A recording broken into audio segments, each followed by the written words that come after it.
حافظ صاحب میرا آپ سے سوال ہے کہ فاتح خوانی کرنا یا مردوں کے لیے ایثار ثواب کرنا قرآن و حدیث سے ثابت؟ جی پیارے بھائی، بہت ہی اچھا سوال کیا آپ نے۔ مردوں کے لیے دعائے مغفرت کرنا قرآن کریم سے ثابت ہے۔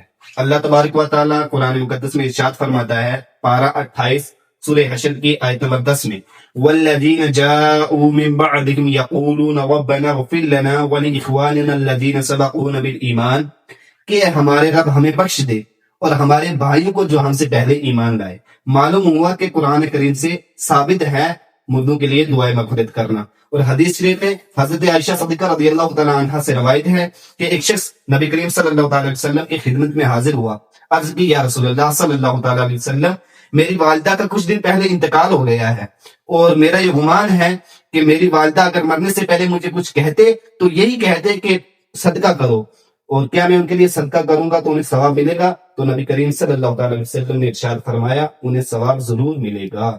تو پتہ چلا قرآن حدیث سے ثابت ہے، قرآن حدیث سے معلوم ہوا کہ مردوں کے لیے دعائے مغفرت کرنا جائز ہے۔